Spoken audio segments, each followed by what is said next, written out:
All right, this is the Fantasy Sports Boss with the Week 11 Fantasy Football Handcuff Running Back Strategy. By now, you all know how this works. You pick up the backup running back prior to the start of the game, and then you just drop them if the starter makes it through the game uninjured, and so on and so forth. You move on to the 4 o'clock games after the 1 o'clock games are done. And then you proceed through the Sunday night and Monday night games as well. And using the strategy, it allows you to get the backup running backs, the handcuff backs, who gain immediate fantasy value when the starter gets injured. And you don't have to fight for waivers or fab money or any of that other stuff. So again, it's projecting forward and staying on top of things. Now, looking at the slate in Week 11, and again, it's harder to come up with handcuffs this late stage of the season because starters have been getting injured. The handcuffs are now starters themselves. But looking at the 1 o'clock games, there's a couple of guys that stand out. Kenneth Gainwell's been a handcuff guy to pick up all year. Miles Sanders has managed to stay healthy so far, but he plays at 1 o'clock. So that's somebody that I would look at there.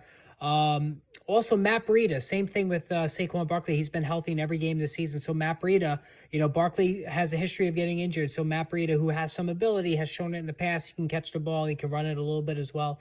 He also has a game in the 1 o'clock slate, so you might want to take a look at him there as well.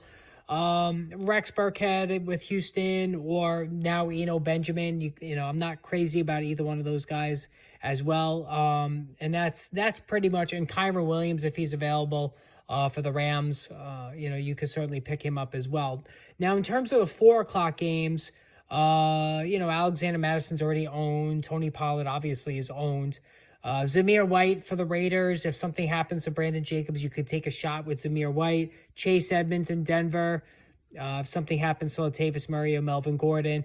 But really, it's just Samaje Perine and Jalen Warren. They play each other, which is ironic as well. I think Jalen Warren has been picked up in more leagues, certainly more leagues than Samaje Perine. But Perine would be somebody I certainly would pick up before the 4 o'clock games because he, too, has shown the ability to be a starting caliber back if Joe Mixon were to get injured. Jalen Warren, of course, is already pushing for playing time with Najee Harris struggling.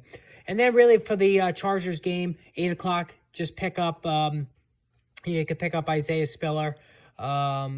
He's certainly has shown he's got some ability, the rookie, so you can pick him up as well. And that's a standalone game. So at that point, there's just no harm in picking him up as, for that game against Kansas City. All right, again, hit that subscribe, hit that notification button. More videos on the way all day tomorrow, and the live stream to wrap it up at 7:30 tomorrow evening.